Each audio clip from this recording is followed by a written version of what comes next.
regular board meeting of the Milford Exempted Village School District School Board.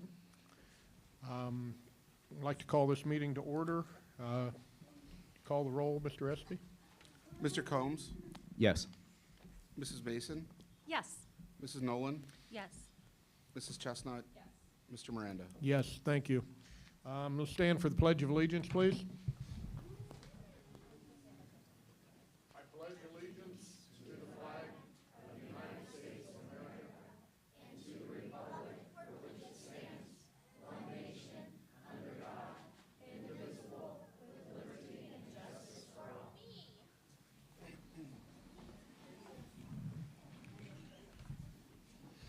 Okay, let's get started here. I need a motion to approve the agenda and the human resources addendum as you have received in your packet. So moved. Second. Discussion? I would like to separate section H, items 2 and 3. One of them says consent vote and the other one does not. And so just to clarify, I think one of those is the wonders, and I think that is big enough to have its own discussion. So I'd like to do those in 2 separate votes instead of consent vote.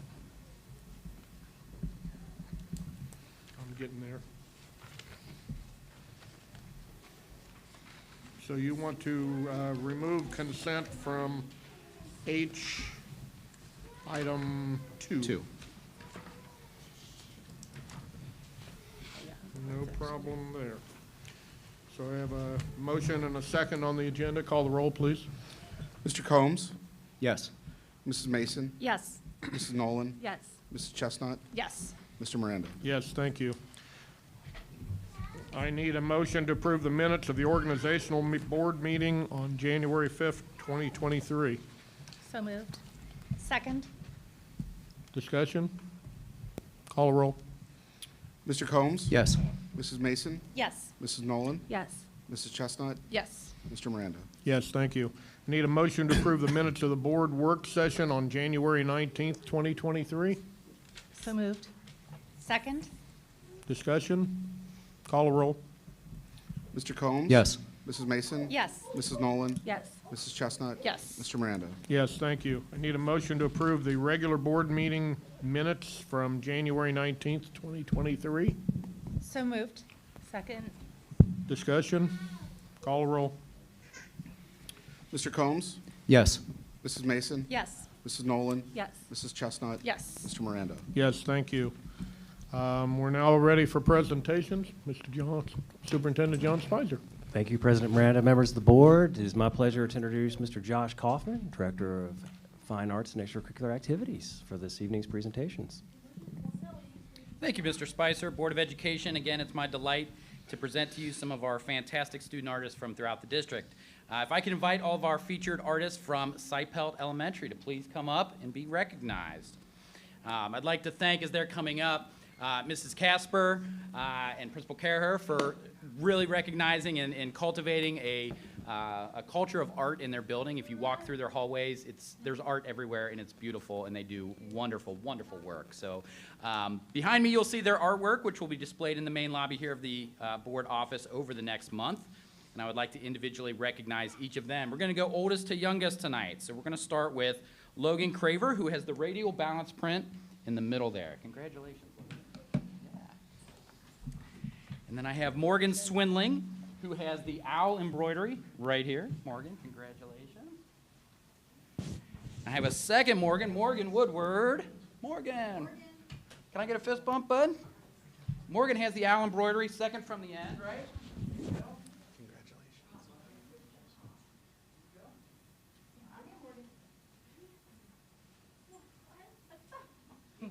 You did so good. Yeah. Good job.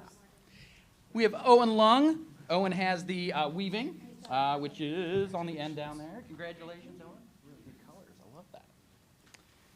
Bailey Walkowitz. Bailey has the weaving on this end. Congratulations.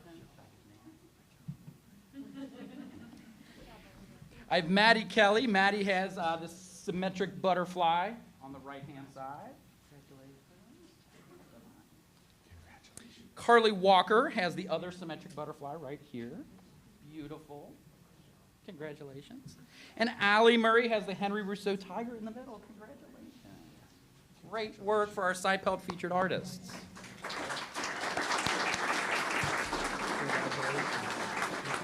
And thank you again to Mrs. Casper for doing such a wonderful job at Seipelt.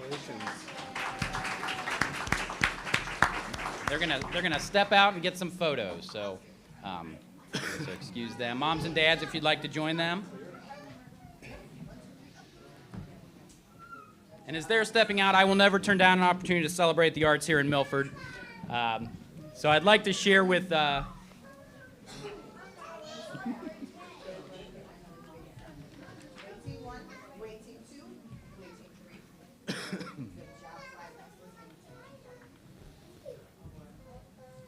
did so great.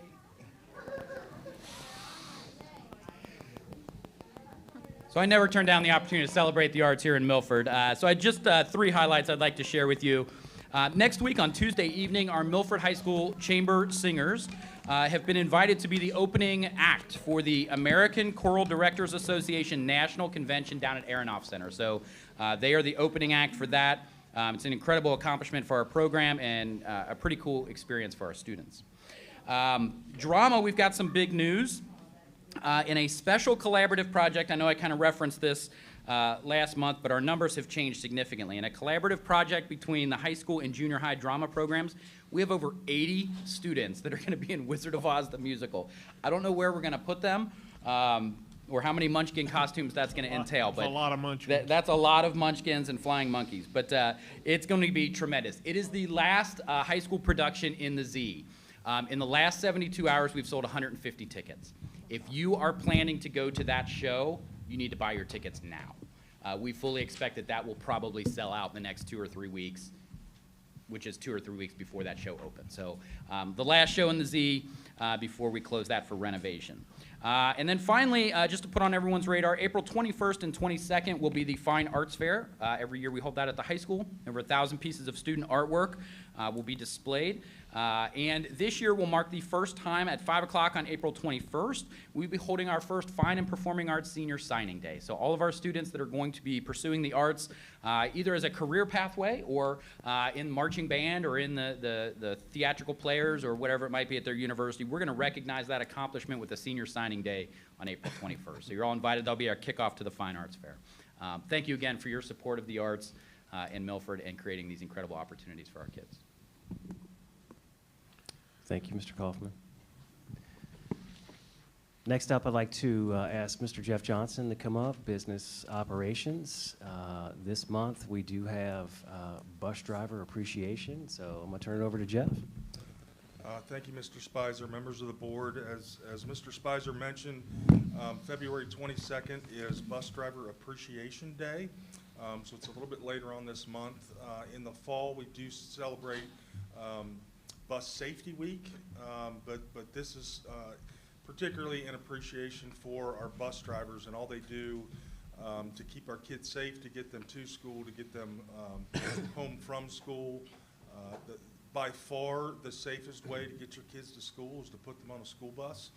And there's a lot of work and a lot of effort to do that in the most efficient way. So I'd like to bring up some of our folks from Peterman who, for folks who don't know, we do contract with Peterman Transportation to do our transportation. So if Judd, Sandy, Sonia, and Renee would come on up, be recognized. I would like to say that we will be reaching out to all our individual drivers.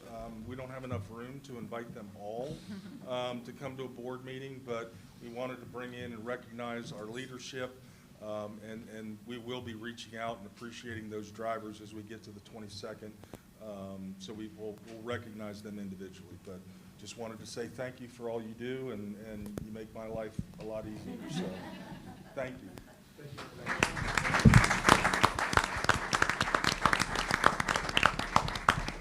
Judd, would you give us a few words? Would love to. Please. We consider this a great honor to be invited here today, so thank you all very much. We feel that Milford is our home, our community. There's no separation between us and Milford schools. Sandy Coyle is the assistant manager, Sonia is a router, and at the end is Renee, our office administrator. I'm a blessed person working with these individuals. I've never worked with a better team. Their sacrifices every day, they're committed, their hearts are in the job. We are definitely a team that's going to be envied by other school districts. So I thank you all very much. Thank you. Thank you. Real quick, I wanted to say thank you. All 4 of my kids take the bus to and from every day, and you guys are great, and I love the app. So put a plug out there for the app. My high schooler specifically times where the bus is when he has to leave the house, and it works every time. So, but thank you. You guys do great, and we love Mr. J on bus 30.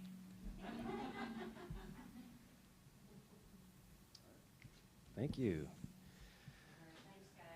Thank you. Well done. Next, under this portion of the agenda, I'd like to just address a couple things with the board.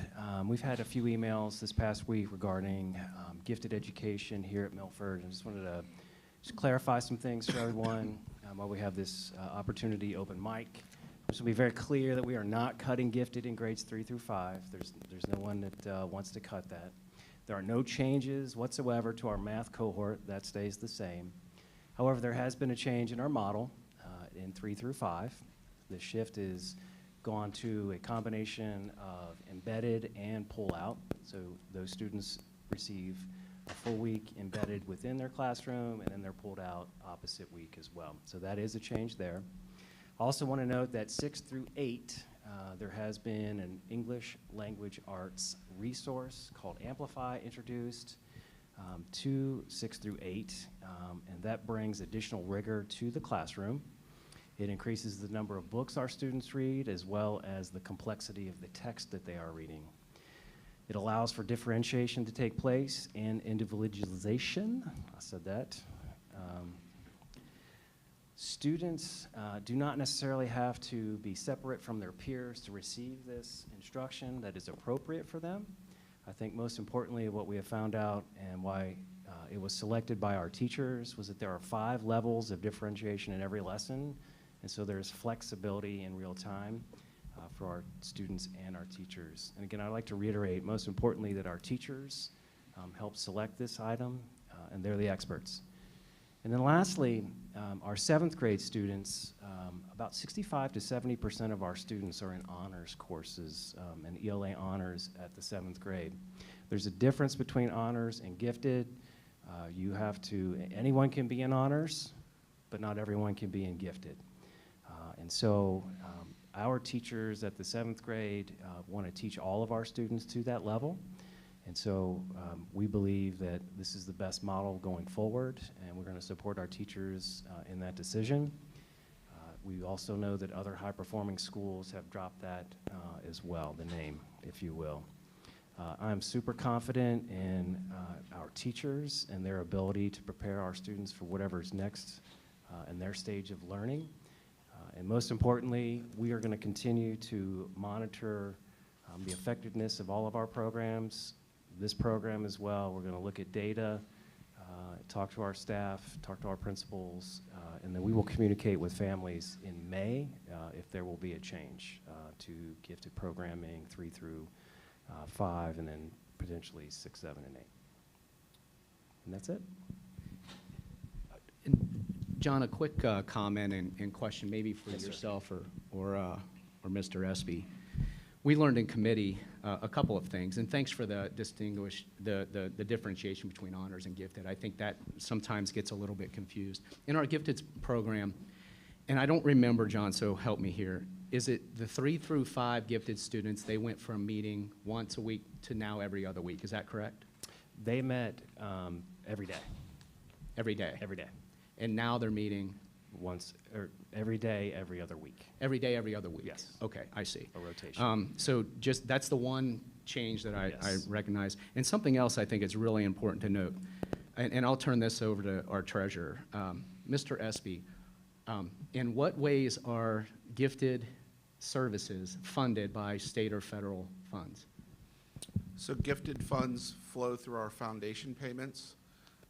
It's a very small piece of our foundation. I don't have that exact number. I'd be happy to get that for you and report at the next meeting, or even put it on the website, but it's a very small number. When we're talking about other sources of funding, did you ask specifically about gifted? Yeah, I did. And what I learned at meeting, and Mr. Spicer, maybe you can clarify, because I think it's important to know that gifted services are funded primarily not from state and federal funds.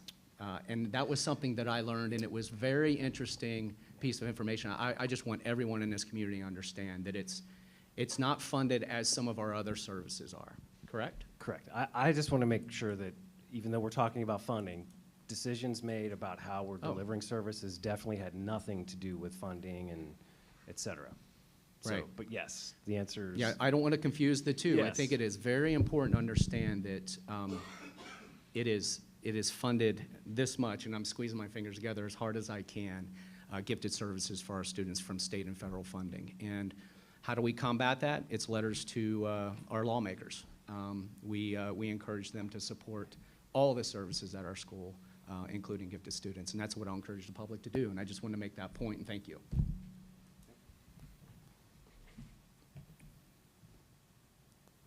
Any other comments? Anything else, Mr. Spicer? No, sir. Okay, thank you. Let's move on to Board of Education business. I need a motion to approve the school year calendars for the next 3 school years. That's 23 to 24, 24 to 25, and 25 to 26. So moved. Second? Discussion. I do have one change I would like to talk about.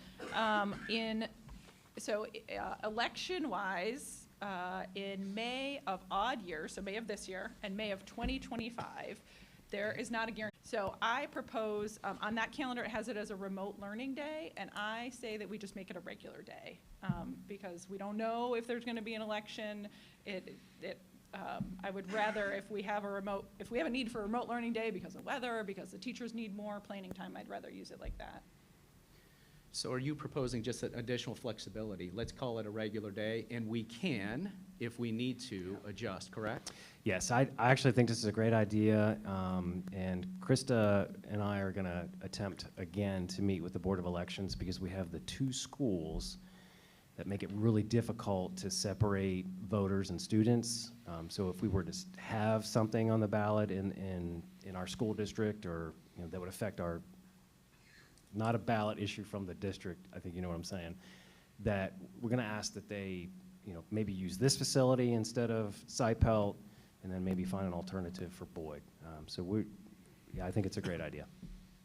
And I've worked as a poll, I don't know what polling places you guys go to, but I've worked as a poll worker at Pattison for the past few years, and there was a August election where school was at March, May, there was an election where school was in, and they have a separate entrance to the gym. They use the curtains, the voters come and go out of that entrance, the kids were able to do gym on the other side. So for the 4-pack, I think it makes sense. There's easy access that doesn't interrupt. And those May elections have really low turnout too, so it's not like a major presidential election. Any other discussion?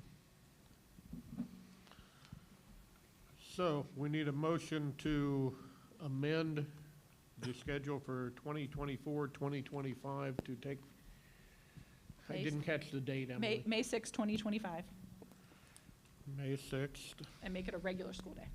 from a remote day to an in-school day. Need a motion. So moved. Second? I don't think we've got any more discussion, so.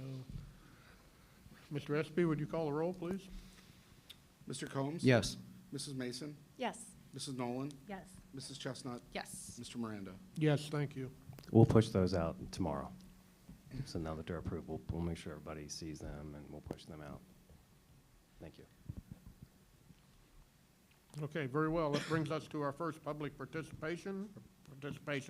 Public commentary. Do we have anyone, Mr. Espy? Yes, we do. We have Russ Stansel.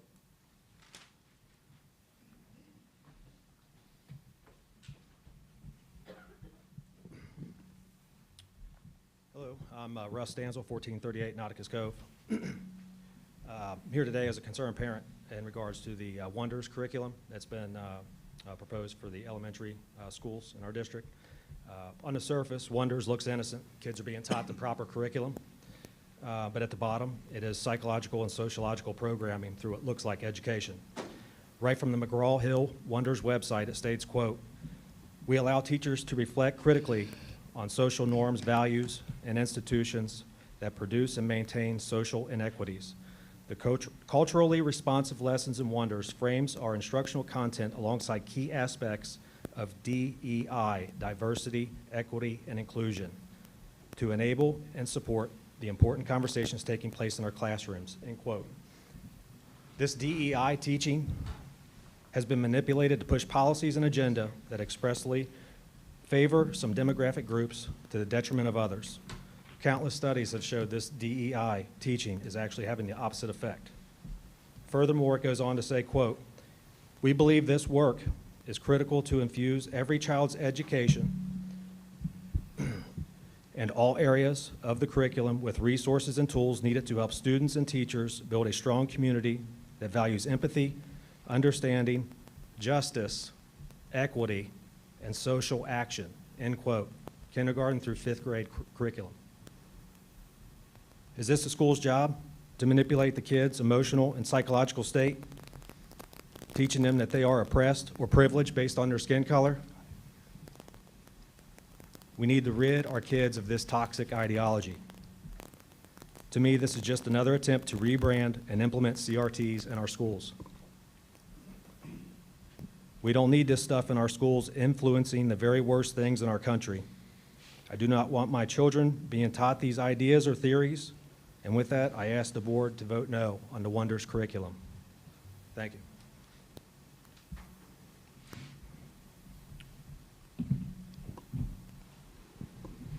Would you like me to comment on that? Mr. Stansel, let me be very clear. We do not teach anything that's DEI. We teach the standards. We do not teach CRT. We do not have code words. We don't do any of that.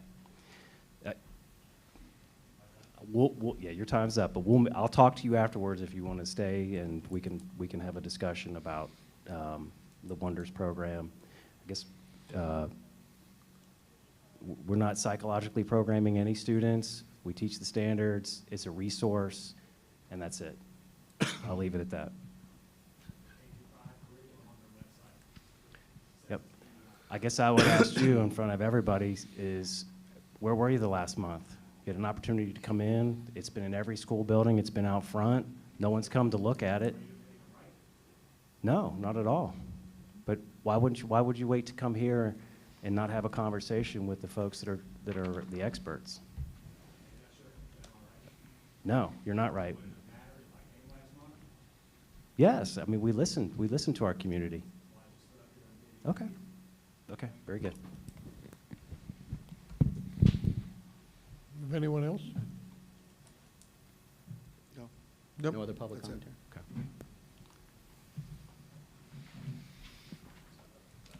Oh, I didn't get it up here. Sorry, you can add it. Is it an agenda item?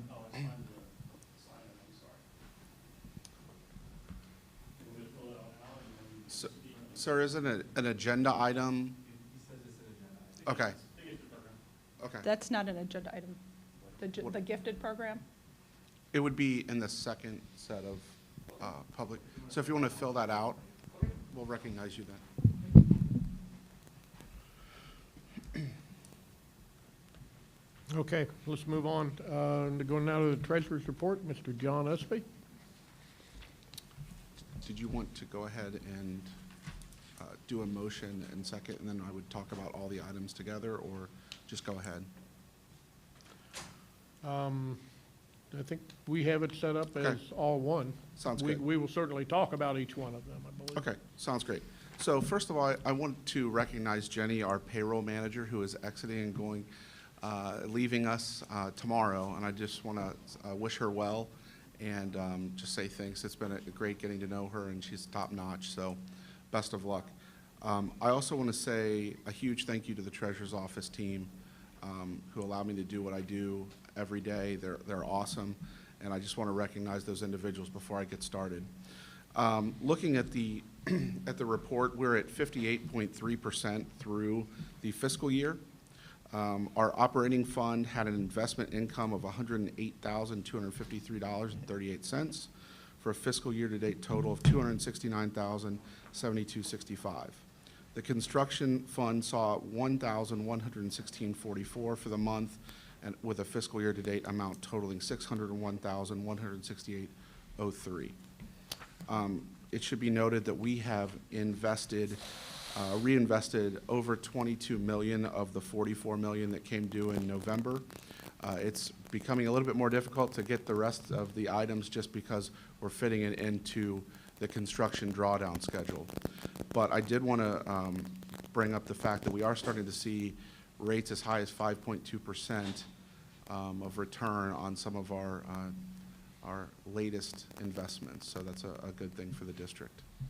I also wanted to bring up the fact that we have engaged Densmore as we have what's called arbitrage that we have to be careful with our bond construction fund.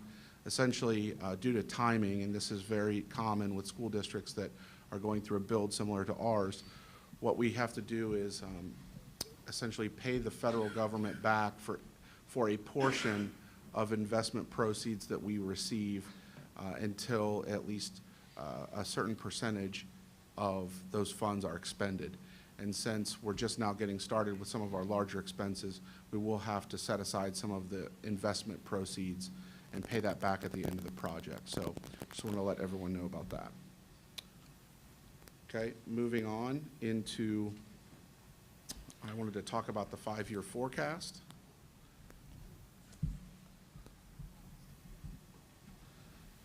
So I did present this, and I've added a few slides this month, but I did present this last month at the work session. I'm going to go over what a forecast is, what exactly it's telling us, and then just some details that I think are of really pertinent information for the board and also the community.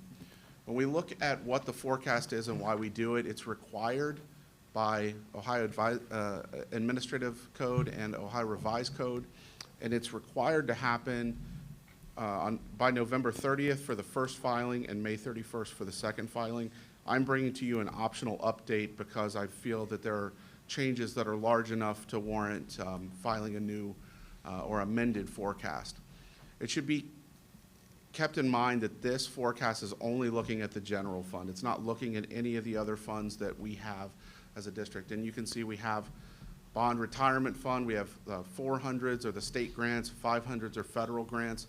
This is looking just at the general fund, or as I like to call the board's fund. When we look at the forecast, how it visually looks on the left side in the area I've highlighted as red, that's the actual of the last 3 years, and then the blue side is showing the forecast going forward. Some major items that are affecting this updated forecast are I'm actually splitting out the tangible personal property tax from the general property tax line because this is being phased out, and we want to make sure that we're dialing in these numbers and these projections exactly the way that our analytic program allows us to do. You might ask, what is a TPP tax? It's a tax on machinery, equipment, and inventories for businesses. As we look at the major item, I'd say the largest single item that's affecting the forecast is capital projects. So we have an inflationary pressure that we are feeling from the middle school, and we're currently projecting a $9.5 million overage in terms of what the general fund would have to essentially pay out over the next 4 fiscal years of the build. Also, due to displacement due to the water retention plan and the middle school footprint, the field house financing that we're going to discuss a little bit later. And so essentially what we're looking at doing is borrowing $10 million in a lease purchase program that is bank qualified. And the difference between bank qualified and a COPS issue is, or certificate of participation, is we're essentially being loaned money directly from a bank and not individuals. As we look forward in the capital projects, the auditorium that I've broken down between fiscal year 23 and 24 the high school roof project, also moving the weight room from what is now the Robbins Building to the Ox Gym, and putting the proper flooring down for that. Also, Eagle Stadium south bleachers that we know, that's an aging infrastructure that is starting to cost quite a bit every year in terms of upkeep. And so that's another item that we're looking at. Also moving 80 offices to the current weight room. That's displaced due to the auditorium renovations. Essentially, the green rooms from the auditorium were turned into AD offices some years ago, and that would essentially move the AD offices to the current small weight room in the high school. There is a need for temporary AD offices and being moved to A10 in the high school, which is a smaller staff room right now that would be repurposed for that year. We also have the Eagle Stadium scoreboard. And then you'll notice that there are a couple items that are highlighted. It's because we don't know the entire cost of that just yet. And when I look at the $5,000 for the temporary AD offices in A10, you know, that's pretty, I'm kind of overshooting it a little bit to that 5,000 because we expect to only have to put up dividers. Looking at some of the other items, moving the high jump pit due to the field house renovation, the discus and shot put, also the access key control king project. When we look at that, that's over a $500,000 project that right now we're only, and I say only, it's $13,500. That is a large sum of money, but when you look at the total sum of that project, to only have to transfer that is a huge win for the district. And then also temporary locker rooms and storage, and then the asphalt replacement plan that we're currently doing every year already, which is projected to be at $300,000. Also, looking at the benefits, we saw an 8.5% increase in employee benefits this year, with information that it could go as high as 10% in the future. So I can only use the information that I have, and using that information, that 10% growth is what I've modeled in the forecast. And then, as I just spoke about, the permanent improvement, capital improvements that would essentially be moved to transfers. And I want to take a moment to talk about that. When we don't transfer money out of the general fund for projects that are already approved and already in place, we send the wrong message to, I think, the entire school community that we have more funds in the general fund than we do. So essentially what I'm proposing and suggesting here is that we move those funds out into the permanent improvement fund to earmark them for these capital improvement plans. This is a breakdown of how the changes happen between November and February. So you can see up on this, the line where you're seeing this minus 355, you can see that a very close number comes in at the 1.020. The difference for the numbers is because this tangible personal property tax line is treated differently than the real estate line, hence the reason I wanted to split those two out. You'll also see down here some changes in the modeling with the Fair School Funding Plan. Our restricted state grants go up and our unrestricted go down, which I will talk about a little bit as we get through this presentation. As you look at revenues, you can see that they are, by most accounts, flat. They do not move, and they look very different than what I'm about to show you when we look at expenditures in a similar graph. When we look at expenditures, this is where you can start to see some deviations in the personnel services and the employee retirement services that are allowing us to dial these numbers in due to the analytics that we have. It's looking at histograms of our staff and when it predicts we might see some retirements.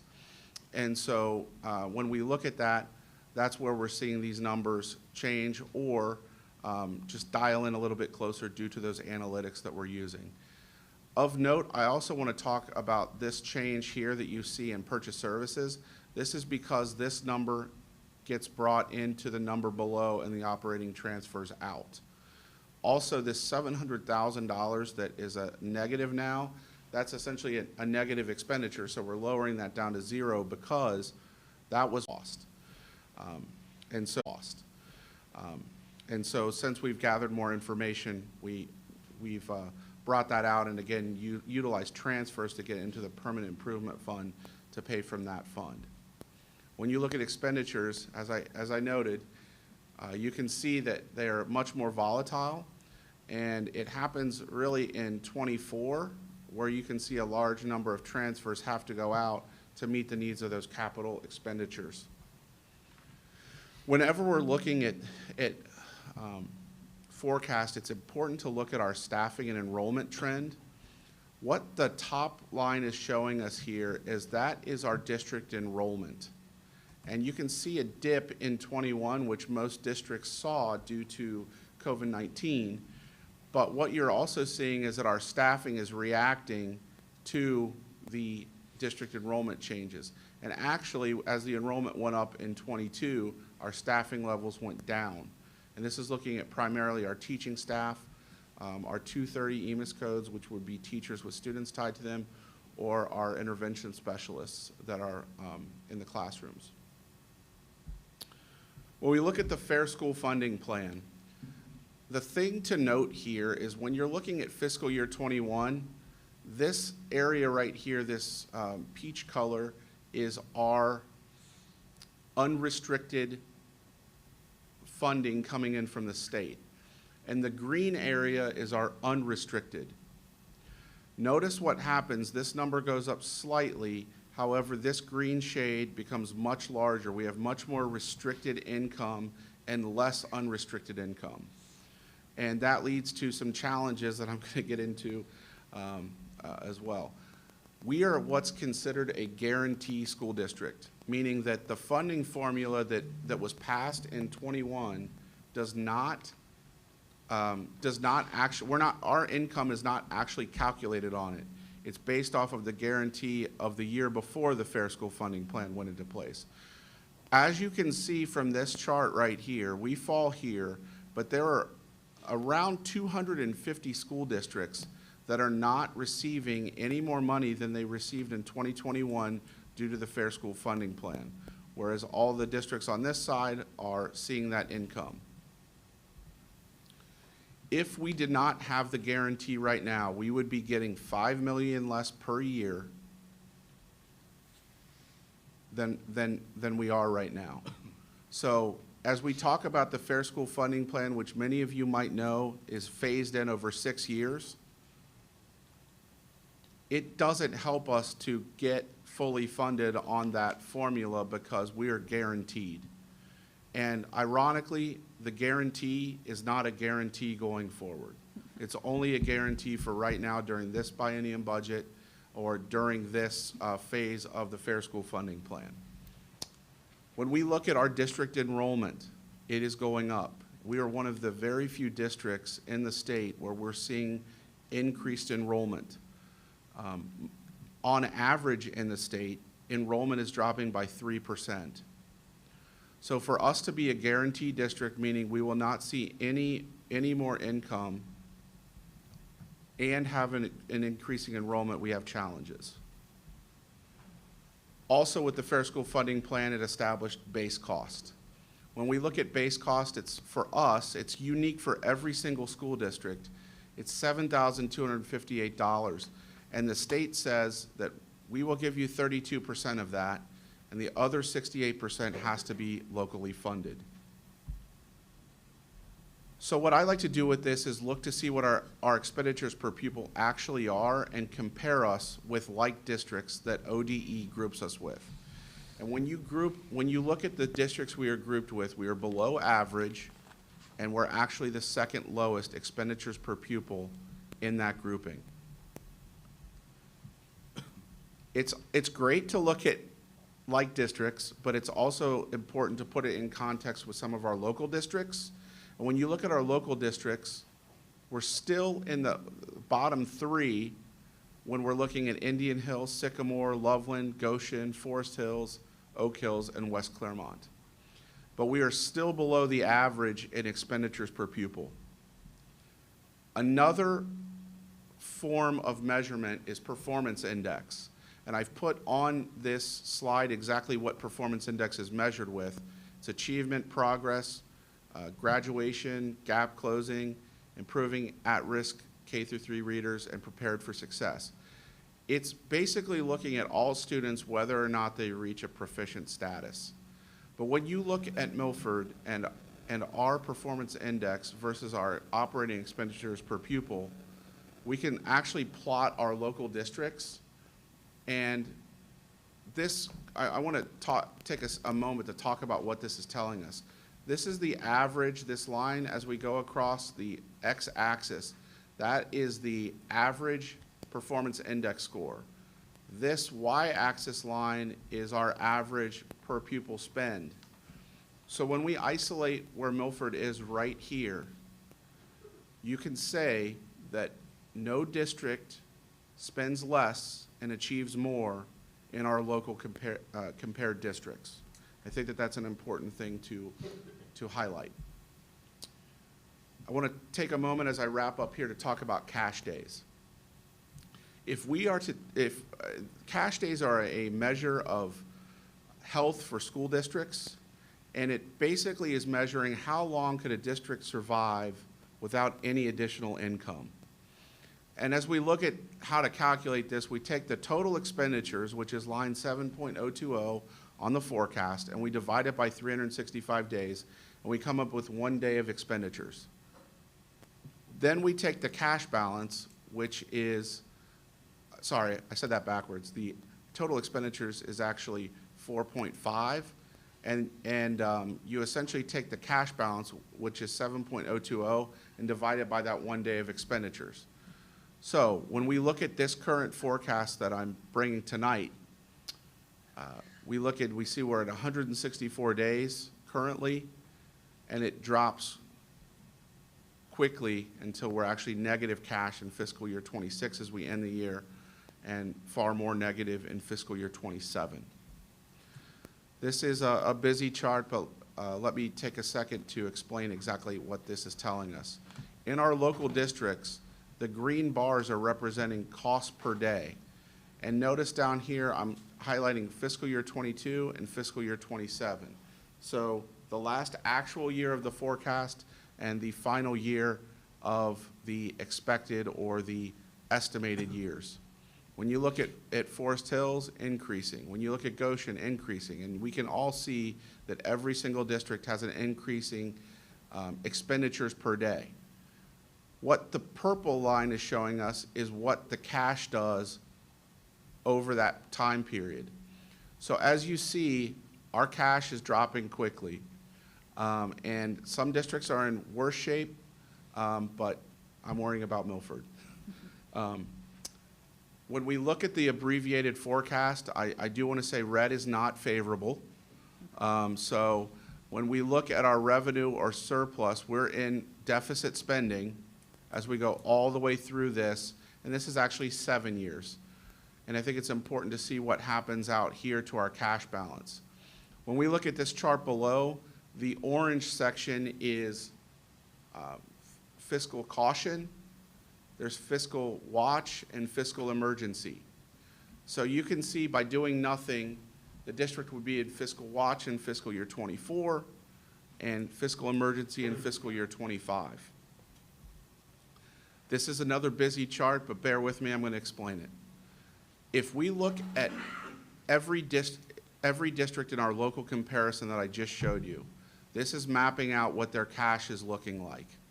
And this is caution, warning, emergency. Every district, except for Indian Hill in our grouping, is in one of those cautionary or warning or emergency based off of the filed forecast. So I think the point to take away from this is fair school funding in our area, the fair school funding plan in our area is not helping us. And it's a concern, and it's something that Mr. Spicer and I have shared this week with our local state representatives, but it's going to take the community doing it as well. To wrap up here, when we look at this shortfall, it would take 8.51 mills any time passed in this calendar year to last the district 3 years. If we were to wait until calendar year 24, it would be 10.58 mills. Calendar year 25, 10.9 mills. So that's where we are. I think it's important that we look at this forecast, we all understand it. I'm going to be doing some roundtables along with, sorry, not roundtables, but town halls, thank you. There we go. So we're going to be doing town halls in the month of February and in March to discuss this further. But we invite the community to come out and learn about school financing first, but then that will allow, I think, the community to see exactly where we are as a district. John, you talked a lot in your presentation about the danger of going into fiscal watch and fiscal emergency. Can you tell us what happens when we go into that and what happens with our control over our money? Yeah, so with fiscal caution, we have to essentially start to answer questions through reporting to the state of how we plan to rid the district of being in that category. As it goes further into emergency, the state does get quite a bit more involved. And, you know, Mr. Spicer might be able to glean some information from his time at other districts that have potentially been in that when you were in different roles. They come in and tell you what to do. They come in and tell you what you're going to cut, whether we like it or not. It'll decimate probably our art, music, and PE programs. They'll probably take you to state minimums for busing. Anything else that where they don't believe that you necessarily need the staff. I mean, we're a staff business. That's what we do. So if you include busing, you know, we're 85% is people.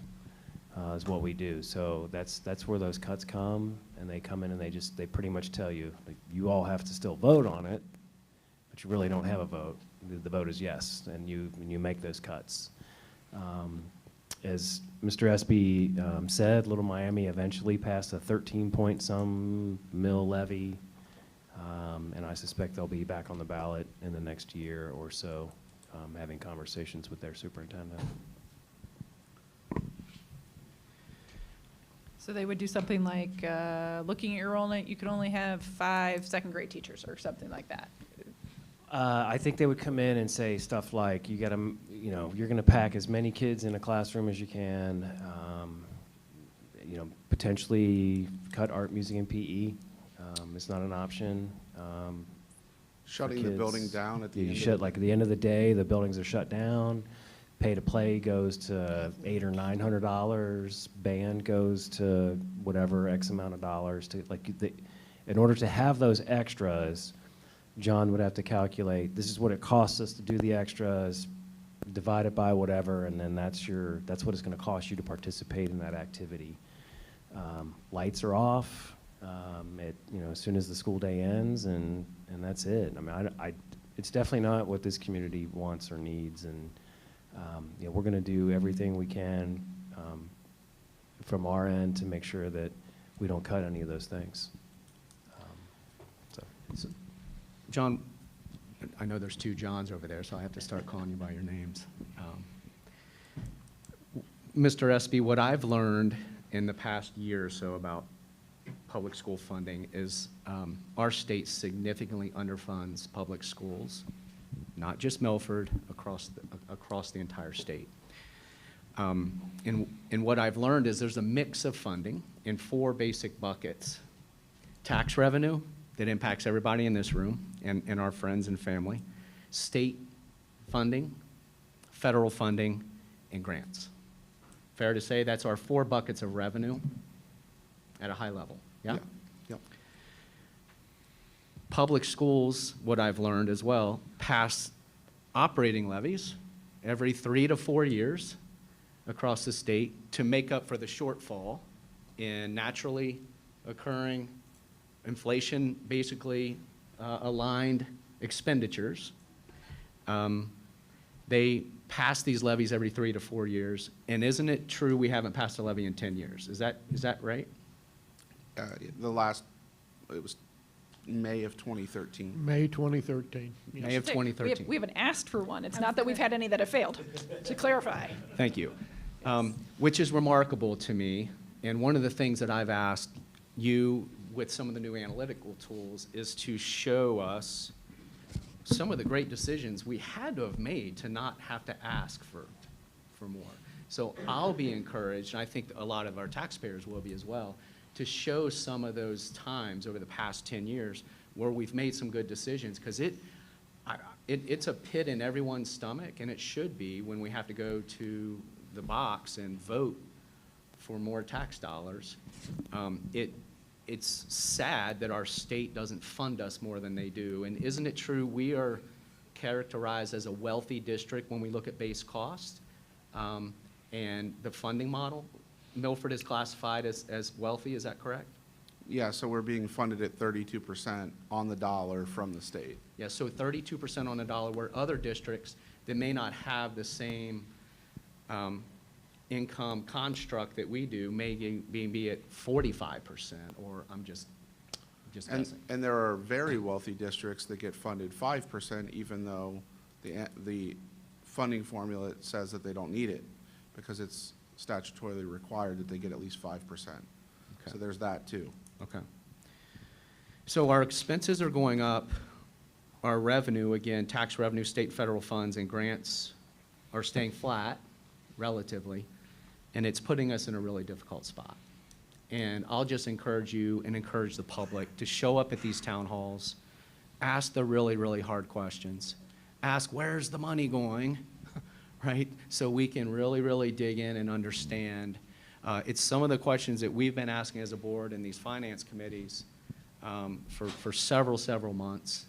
And fortunately, Mr. Espy is using an analytical tool that we didn't have prior to help us see some of these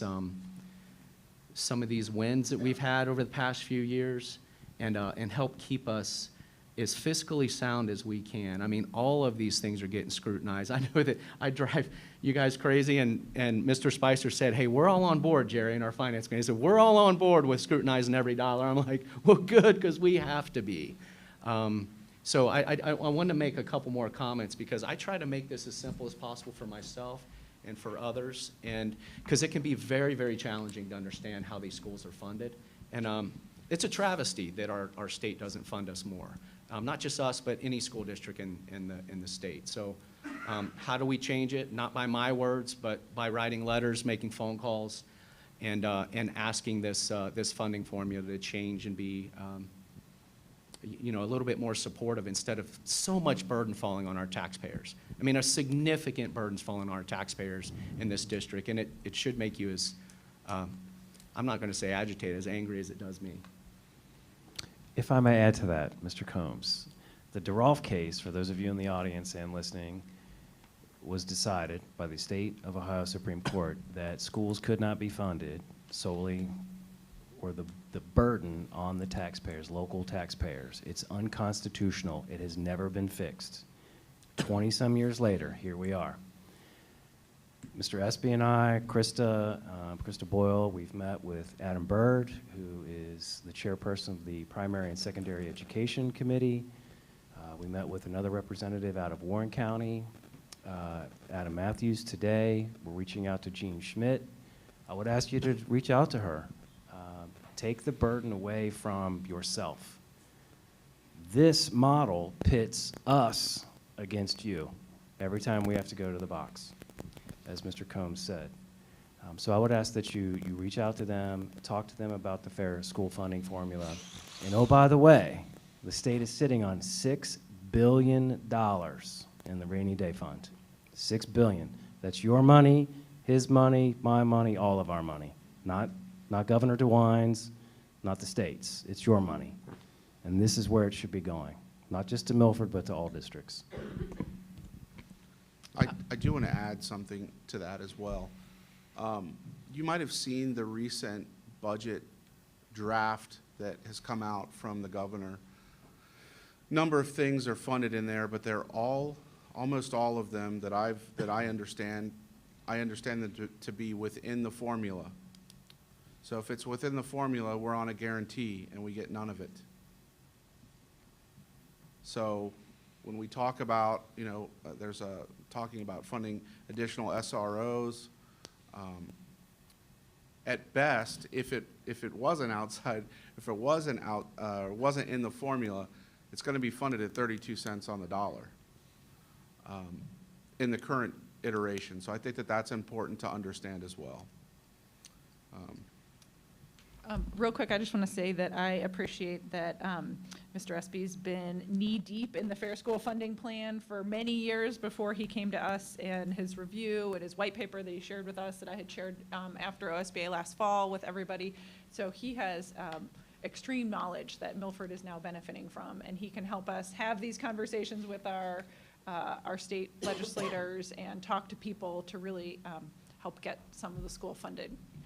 That, as Mr. Spicer said, belongs to the districts and education. So moving on, if there are no questions, no more questions on the forecast, due to the forecast and what I'm bringing to you tonight for approval, the amended certificate, which the amended certificate for us is my estimate on our revenues coming in by fund. They need to be updated, as well as the appropriation resolution, which is the planned expenditures by fund. And so if we are transferring money to the Permanent Improvement Fund, that's going to be an expense that needs to come out of the general fund, but it's also recognized as a revenue into the Permanent Improvement Fund. So I'm essentially moving those dollar amounts around and also truing up some of our federal grants that we receive as well. And moving to the Permanent Improvement Fund, those are already things that we as a board have voted on. Correct. They just have not been moved out so you can get a true picture of what your cash balance is. Exactly, exactly. And what we're doing here is just making sure that we're having proper accounting for how we are reconciling where we're spending money. This is almost as strong of a,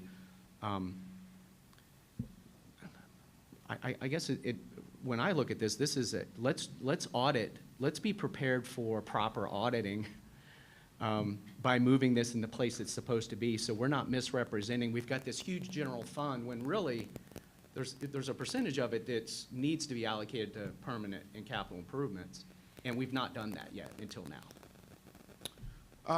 Correct. I mean, it kind of comes down to, you can make these expenditures out of the general fund, but until you make it, you send the message that that money is unrestricted. And it's like personal finance.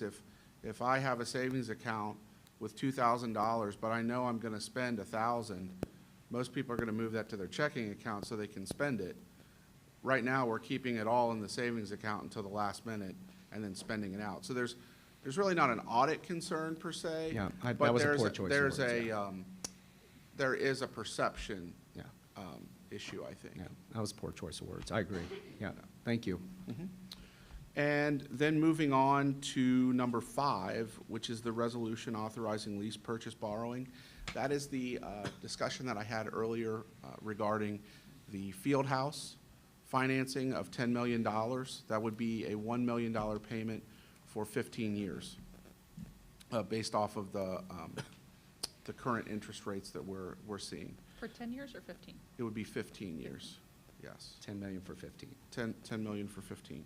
And it would be directly with the bank. So this resolution allows me to go through the process with Bradley Payne Municipal Advisors to start to go out, seek bids essentially on that debt through an RFP, and then select those that debtor and then close and receive the funds in early April.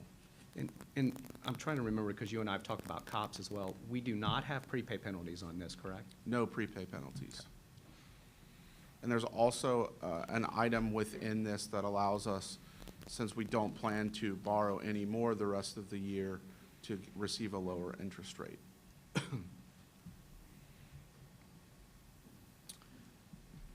Moving on into number 6, this is an MOU with Milford Athletic Boosters and MEVSD. Any questions on the MOU? No, that's just, it's almost like a renewal of the MOUs we've had in the past with. Correct. It's a renewal of the athletic boosters to facilitate the season tickets, the season passes, if you will.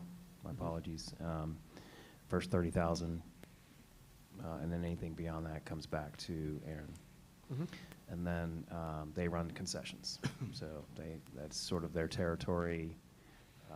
Band boosters, if you will, their territory is Spirit wear. Spirit wear, thank you. I was going to say gear, so spirit wear. And then item number 7 is a donation acceptance of a picture frame with the national motto "In God We Trust," donated by Kenya Dierks. Okay. Thank you. We need a motion to approve items 1 through 7 on the treasurer's report. So moved. Second? Any other discussion? Call roll. Mr. Combs? Yes. Mrs. Mason? Yes. Mrs. Nolan? Yes. Mrs. Chestnut? Yes. Mr. Miranda? Yes, thank you. Moving forward, superintendent's report, Superintendent John Spicer. Thank you so much, President Miranda, members of the board. No major update other than this lovely map that we're going to show you. Might have to zoom in a little bit, Steve. Definitely going to have to zoom in on that. These, I don't have Dave Miranda's eyes over there. Yeah, there you go.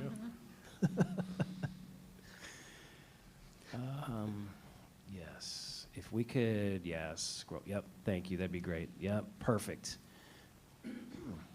So what we'd like to point out is on the lower right-hand side, you can see sort of the entrance of Eagle Way, Eagles Way, excuse me. There was an original plan to move that entrance south, closer to the tennis courts, baseball, softball field entrance, if you will. But having taken a look at that, what we've been able to determine is if we keep the traffic light there, throw the sort of S curve in there a little bit. It's not really an S. Potential savings of $500,000 to the district. So this is the latest iteration of what traffic flow could look like or will look like on campus at this time.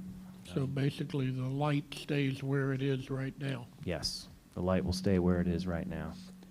So can you scroll up just a little bit? Just in case anyone has questions about the rest of it. Yeah, there will be, as a matter of fact. Keep going. Keep it going, yep. And there it is. The bottom left is that lovely roundabout. So can you go just a little bit further for us? So we do have a roundabout on campus that will help with flow. Just north of that roundabout, you can sort of see the first exit on that roundabout, you would take a right, and then drop off could potentially be take a left, and then that would be parent drop off in front of the high school. So that would eliminate any drivers and students walking from their parking spaces inside. That would let any cross traffic there. So we're excited about that opportunity. And I think it would be premature, but there is an outside chance that we might get a light on 131. So with a new traffic study, some new conversation, outside chance, we'll just throw it out there as just that. There's some conversations that still need to happen with ODOT, et cetera. Jeff, anything you wanted to add?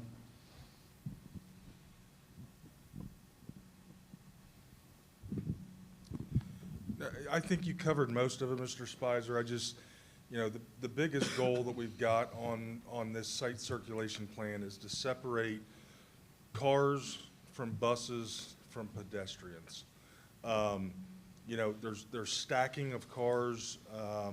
Obviously, we want to try to get people in and out of campus as quickly as we can, but safety's the first thing. And what Mr. Spicer pointed out, just above that roundabout, so parents can come in and drop off in front of the high school. They will loop and then go back out. So student drivers parking in that main lot, they'll park in that lot and they'll walk in, but they're not crisscrossing the parent traffic like they do today.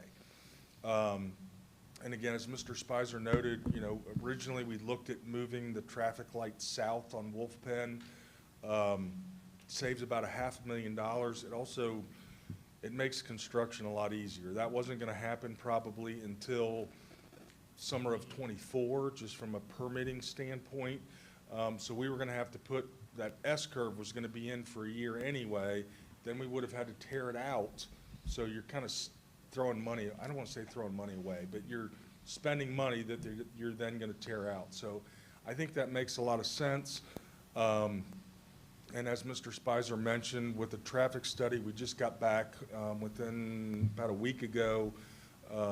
It's borderline from ODOT's standards or regulations, I don't know if that's quite the right word, as to whether or not a traffic light is warranted on 131. It's close, and that's kind of what we've asked for. There are going to be, based on the traffic study, you know, 131 in Eagles Way needs to be approved by ODOT. Eagles Way in Wolf Pen is a Claremont County approval, because Wolf Pen's a county road. Obviously, 131 is a state road.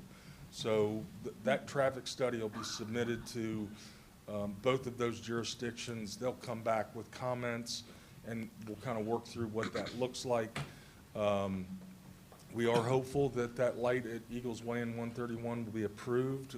We've worked and asked ODOT for a light at that intersection. I mean, I've been here almost 14 years, and I think I've been a part of at least 2, maybe even 3 requests to do that, and we always kind of fall just a little bit short. So we're hopeful that'll happen. Mr. Spicer and I have both gone to both SHP and Kleiningers, who's our civil engineer under SHP on this project, and have emphasized as much as we can how important the site circulation and everything is to this project, and we're doing everything we can to get it right. We even went to them and said, you know, typically in a traffic study, they look at the public roadways. How is all the traffic coming in going to affect the public roadways? Do we need longer turn lanes, additional turn lanes? Is a light warranted? All those kind of things. And we went to them and said, we want you to take this a step further and look at the traffic flow on our campus. You guys are expert traffic flow people. Help us make sure that the traffic flow we're working on campus is as efficient as possible. So they haven't come back. That was only a week and a half ago, something like that. But we've gone to them and said, we want your input, we want your help to make sure not only that we get people on and off campus as efficiently as possible, but how do we flow and make it as safe as possible when they're on campus. Since we are borderline, with air quotes here, on having enough traffic there to warrant a light, have they taken into consideration the fact that you're going to have 600 more students and their teachers involved in that? That's part of the updated traffic study. So, you know, in the past we've met with ODOT, they've done traffic counts, but part of the updated traffic study that Kleiningers has done includes the fact that we've got, you know, 600 plus 6-ish hundred more people on campus every day. And the plan is, I believe, you would come onto campus from Wolf Pen and you would go out on 131. The buses would travel through and come out. Is that correct? That's part of what we've asked them to help us look at, is what makes the most sense. I think that was our plan originally, was it not? To have it be kind of almost like not a one-way, but kind of. You know, when you talk about, first of all, one-way traffic is very hard to enforce. It's private property, so police aren't going, they don't have any authority to ticket somebody for not going one way. For us to be able to enforce it, that means we have to pay people to be out there to enforce it. For a number of years, coming out of Eagles Way onto 131 was posted as a right turn only from 2 to 3 o'clock or something like that. Nobody paid attention to it, and the only way to enforce it is for us to put somebody out there. And it also creates some other problems, because even if you could enforce it, people turn right, and then all they do is turn left at the first neighborhood, and then they're turning around in everybody's driveway in that first neighborhood to go back and go east. So that creates its own problems. So we're working with Kleinigers to come up with the best way to try to route parent traffic, student traffic while on site, and then we do have control over where our buses come and go. But keep in mind, this is a fairly central located campus, so I've got buses coming from the north, I've got buses coming from the south, I've got buses coming from the east and the west. What's the most efficient way to get them on campus? And then they also, once they drop the students off in the morning, they've got to go to a second tier to pick up elementary students. How can we get them off campus to go get the elementary students so that they can get to their second and their third tier? Currently, in the afternoons, every bus leaves Eagles Way via Wolf Pen, because Wolf Pen has a light. If they went to 131, they'd be sitting there for 20 minutes. They'd still be there. So if they need to go south or west, they go out Wolf Pen, they turn right on Wolf Pen and either keep going, turn left on 131 or turn right on 131. If there was a light at 131, there's a possibility that maybe we send them straight to 131. But again, that's one of the things we've asked them to help us with what makes sense and how we facilitate the flow of those three sets of traffic once they get on site. One of the big things that I'm really happy about is the stacking that we have on campus. Currently you come in, if you're going to the junior high, if you're going in the front, we all know it's, what is it, 100 feet worth of stacking at most we've got on campus. Even if you go behind the school to drop off, there's only so much stacking. So there's a lot of stacking on campus that will get cars off of Wolf Pen that will help facilitate that flow and will certainly improve traffic for people who are coming to a committee meeting and don't want to drop kids off at 7:30 in the morning. Guilty. I think it will improve traffic flow for residents of Miami Township who have nothing to do with dropping kids off at the junior high or high school at 7:30-ish in the morning. A couple quick questions, Jeff. So it sounds like you're encouraging all people that are licensed drivers to take 131 during the traffic study over the next few weeks. The traffic study's been done, so the car counts have been done, so don't do it now because it won't matter. Okay, so you weren't encouraging us to do that. The second question is there any chance we could ask a question of our site circulation folks that are putting together a great plan for us? Is there any chance we could also ask them, is there any way in the interim during construction that there's anything that we can do to improve site circulation temporarily through that? Just to take a look at our plan, because if they're the experts, maybe they've got some ideas that are low cost that can help us redirect during construction that'll help, and maybe you've thought about that and asked. We have talked a little bit about it. You're not going to like my answer. First of all, at low cost is not an option, because if you put something in that you're not going to use permanently, then you're paying money to put it in, you're paying money to take it out. The moving Eagles Way between the junior high and the high school, moving that south, is going to happen this summer. So that S-curve that Mr. Spicer referenced will go in this summer. But we're also shrinking the parking lot between the junior high and the construction site. So there's some challenges and some stacking reductions that are going to happen there that are going to be a challenge. And I'm not here, I'm not gonna lie to anybody. Under construction there's gonna be some pains. There's Yeah. gonna be some struggles, it's gonna take longer, and I'm just gonna ask people to be patient with us and don't do anything stupid. Could just be patient because it's going to be a struggle.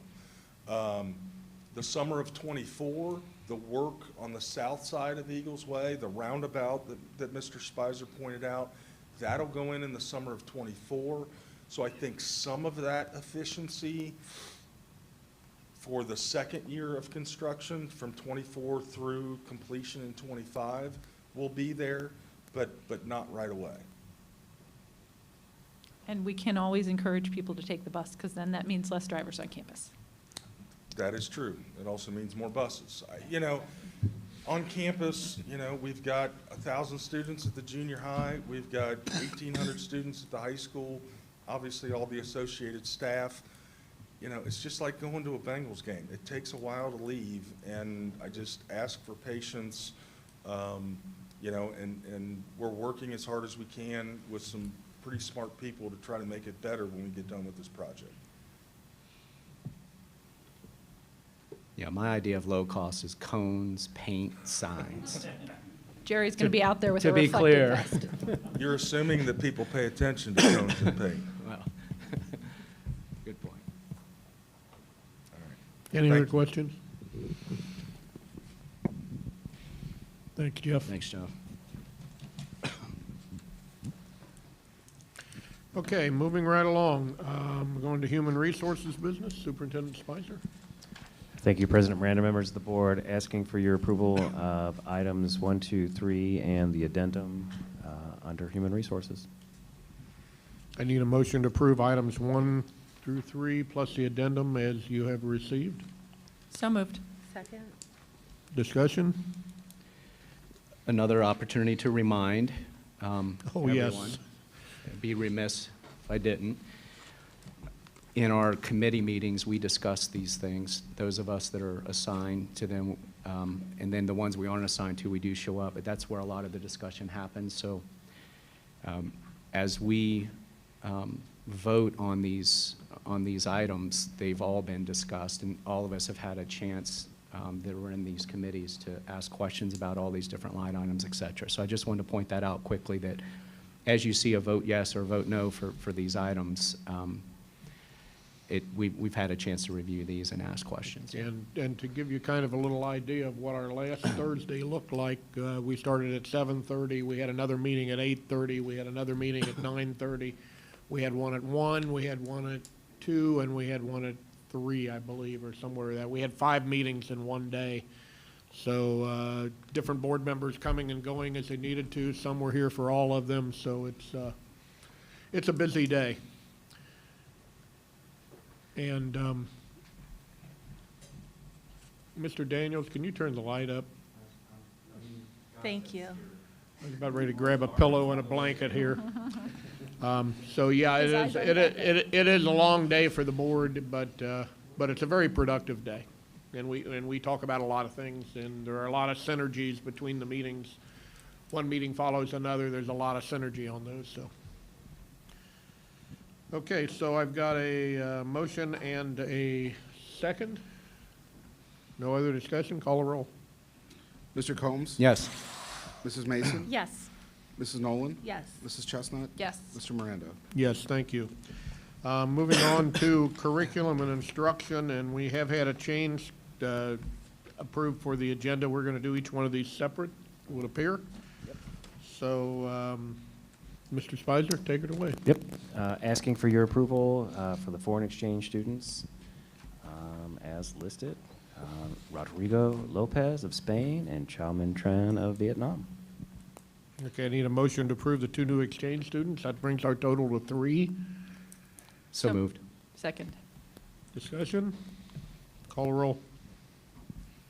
Mr. Combs? Yes. Mrs. Mason? Yes. Mrs. Nolan? Yes. Mrs. Chestnut? Yes. Mr. Miranda? Yes, thank you. Under item number 2, asking for your approval of the Wonders Curriculum Resource Adoption for grades K through 5. Okay, I need a motion to approve the McGraw-Hill Wonders curriculum for grades 1 through 5. So moved. Second. Discussion. I actually do have discussion on this. I'm on the curriculum committee, and we've discussed this a lot over the last couple months and heard lots of positives about it. I'm not going to lie that I was concerned with what Mr. Stanzel, who spoke earlier, had to say.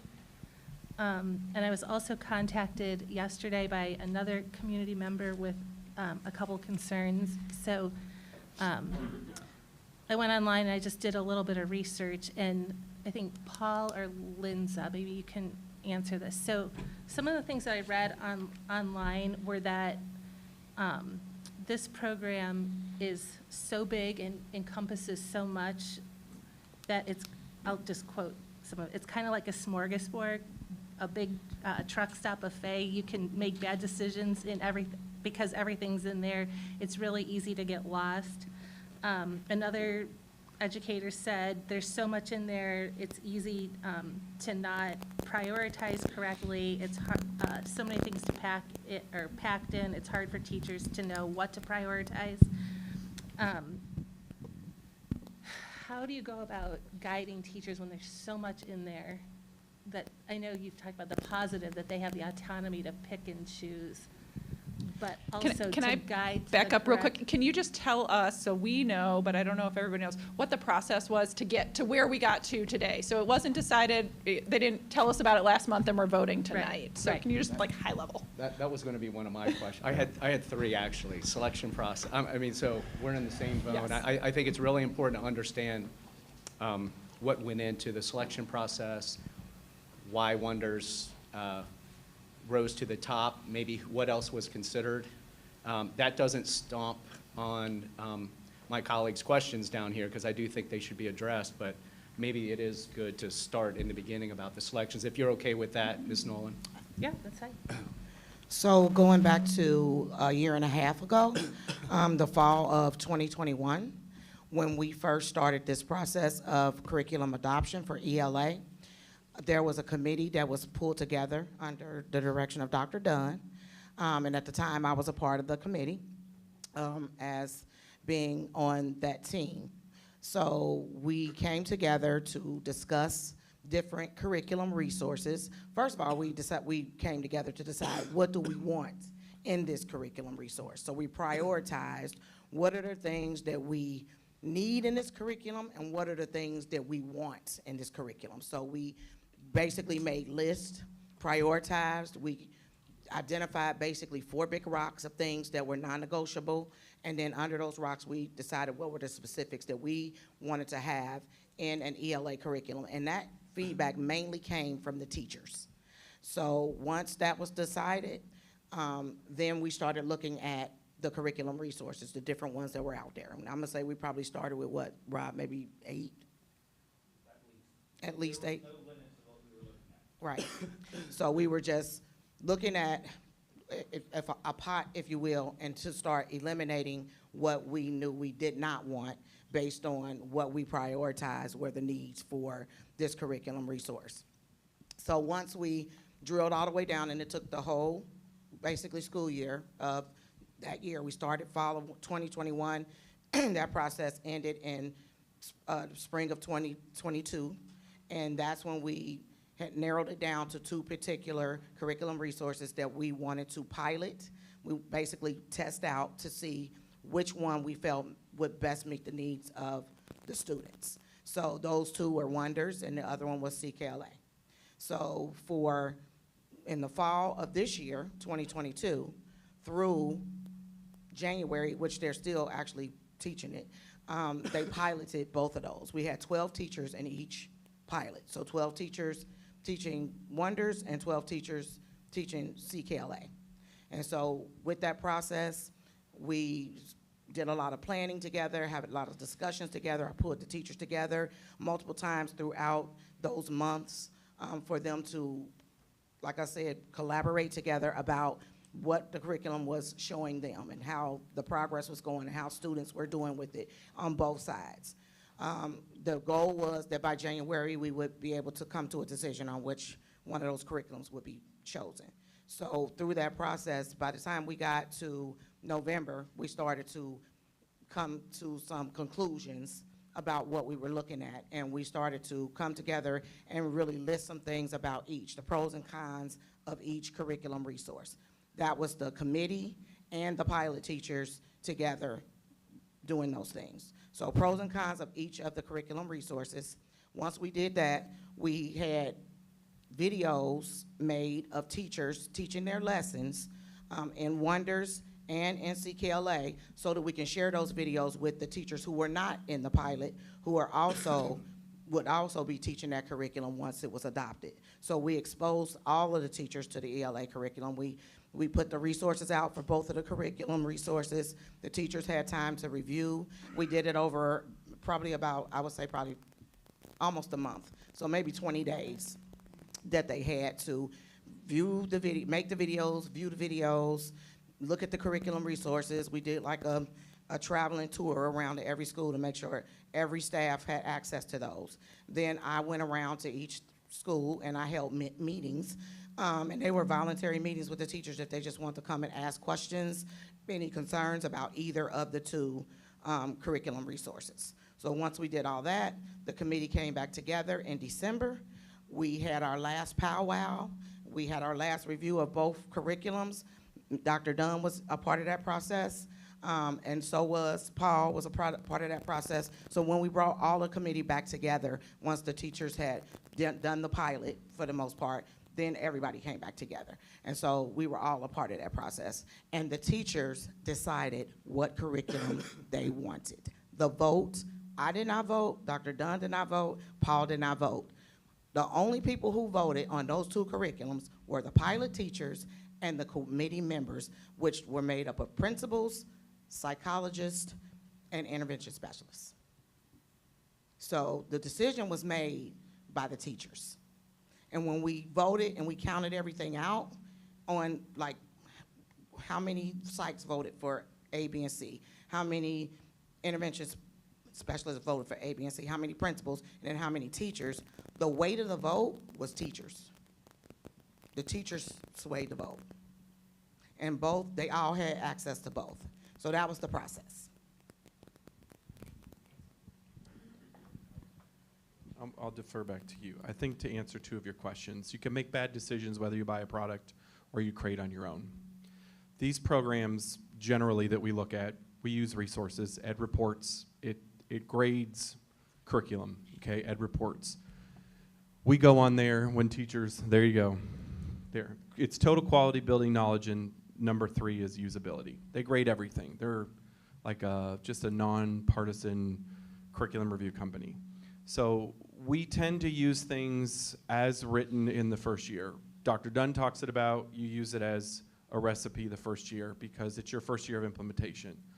You meet with your teachers, like I meet with, they're separate, but I think they run tandem. We're in the first year of Amplify. We're meeting with those teachers monthly, bi-monthly, bringing in trainers, adjusting. What's unique about ELA is it is possible for you to miss a whole unit as a team, but you know that standard's covered 3, 4, 5 times. It's a little different than math standards are a little different than ELA standards. So you customize it. So these programs, resources, because our teachers aren't going to use this as a script on a daily basis, but you have to make good choices. You have to know your students in your classroom. You have to lean into the results of your assessments. And our teachers, we can do things with them or we can do things to them. We much rather would be on the side of working with them, which is why we don't vote and we don't choose. They're the experts, they're in the classroom, they're making the day-to-day decisions, and they're giving us the feedback. So I think there are bad choices when you use open ed resources, which is free stuff out there that you bring into your classroom, and you can make bad choices when you adopt a resource. But I think the next bit of work for this team, before I pass it on, is to now start working on what we call pacing guides. What is it that we'd like to see in a period of time aligned to that standard, and then how many times are we covering that standard throughout the year? So I'm just going to kind of repeat a little bit of the beginning of it. We took a lot of time and we talked extensively about what to do with our ELA revision, because it's ginormous, and we know how important it is, and we knew how unhappy our staff was with the current product, ReadyGen. If you're out there, Savas, ReadyGen, we don't like it. So we took a lot of time. I was very precise to involve so much equal voice with teachers, and each grade level had 3 representatives. Title Skills did, school psychs, principals. It was, every building had at least 3 representatives. It was to make sure that all of our teachers and staff voices were heard. And we first made it clear that that was for sure what we wanted, not ReadyGen, which we didn't, but that was easy. And then we only looked at programs that scored high, period. And then when we got to the final 3, even with those 3 scoring high, it was nearly unanimous that nobody wanted Wit and Wisdom. There was one of those programs that just didn't feel right for our teachers the way it was delivered and organized. So not only did we take an entire year to evaluate previous program, current programs out there, what a program must have, instead of just moving forward and pulling the trigger on a decision, we didn't. We said we need more time. Let's pilot these programs. Let's see them in action. Let's have them delivered by our teachers. 2 teachers in all grade levels did each program. So 4 teachers did this in each. So we got to really take 6, 7 months and see these programs in action, the way they're organized, how they can give us some options for some adjusting and not. So it was as thorough of an experience as I have ever seen in 25 years here. And we even were very intentional about the communication to parents and families so that they had access to the materials to see them and to view them. We have been discussing it in committee for a year and a half. I mean, it's not like it's the key topic every single time, but it's been brought up in committee through this whole process. So we've been very, very thorough about the entire process. The information that was shared tonight from that gentleman, I feel bad. It wasn't information I was aware of. I quickly tried to look at it, what I could see on the website. It seemed connected to how they hire, their approaches to their diversity of hiring and making sure that they have people on staff who bring multiple views in as they're developing and creating resources and materials. That was just, I had like, what, 10 minutes to kind of glance through that. I thought it was looking more at how they organize their company more than the other pieces, so. And I would agree with what I could see on the website as well. Like, it was more about being inclusive of the people that they employ so that then they can make sure that they're servicing a diverse community when they do put their product out. So that was more the message I got, less about teaching that.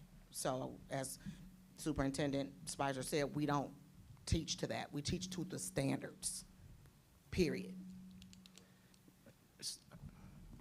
Just before you get there, maybe I'll answer this. The communication piece has been very intensive. So we did the 30-day preview, principal newsletters first. It was in all elementary principal newsletters. We did 3 school messengers, 3 Thursdays in a row. Even had the opportunity to connect with all of you via email, I think in January on the 27th, just sharing, hey, we sent our first blast out. Here's board members is the preview website that we built. We spent the time and energy, loosely not me, because this isn't my stuff, but we have a coach that helped us build this. We even got demo accounts so Steve, if you hit the additional tab, there's actually demo accounts, so you didn't even need to physically come in. We've heard that parents don't have time or guardians to come in, so we have the materials out front. Then you have you literally can log in and look at what your child is reading and the instructional materials. So we've slowed down. We engaged with very, very, very few community members, less than 4. Some questions as simple as who from my school was on this committee? What were some of your guiding questions? Had a call today, hey, I can't get in. Oh, come on up. You can see it and I'll help you get the website. That's 3. That's it. And, we've been doing this for 7 months. The other parent that reached out was worried that it was going to be discontinued after next year. So reached out to the rep to send a blast to say, this is what it is. Forwarded it to that parent, she was happy, and that was it. So it was 4. Okay. So, a quick question of all 3 of you. Sounds like we had a really thorough process. Sounds like from Mr. Dunn's commentary, more thorough than anything you've seen in 25 years? I'm not as young as I used to be. I believe that. None of us. None of us are.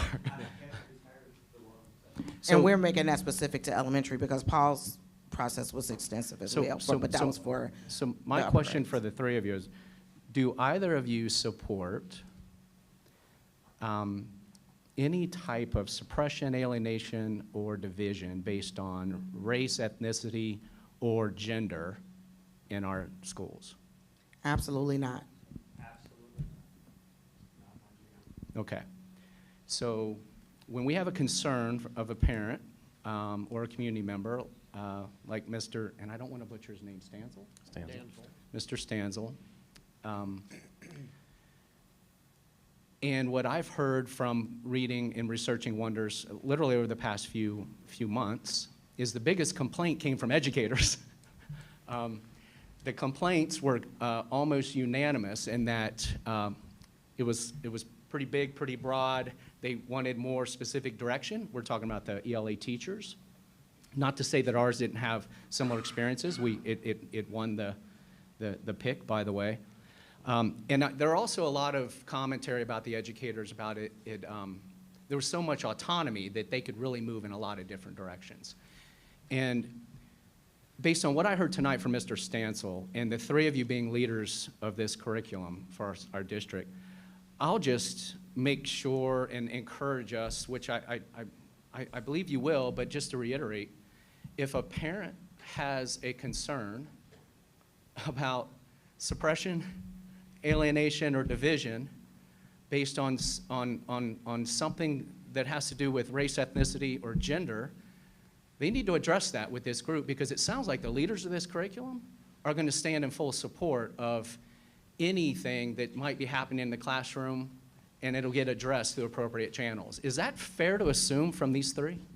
That is fair to assume. Okay. Make no assumption, that is the case. And I say as an assumption because I have to believe that it's true, and I just want to, I mean, when concerned parents come to us, we have channels, and we had a concerned parent tonight that stood up in front of this board in the community and addressed something that we can't hide from. I don't care if it's one person, let's address it head on. And if the leaders of this curriculum are telling me that those type of things, if there's any of that happening in our schools, that we're going to take appropriate action, Absolutely. then I have to believe that that's going to take place, that that's going to be the case. So thank you for that. Thank you for the thorough research.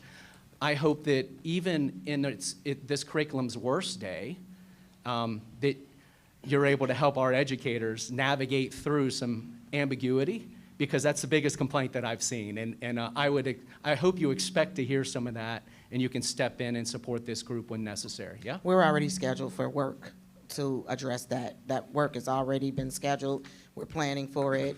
We'll be coming to you next to talk about it in C&I, but we're already making those arrangements. Yep. But For that work to happen. the nice thing about it is you got 6 months under your belt already with some people that can be trainers. Yep, absolutely. And that can speak intelligently on what they've learned and what they like and what they don't like before we start. And then they're going to get all that August 8th. Right. Be nice for them. So that's the other plus. Teachers now will have an opportunity to get training before summer and get materials before summer.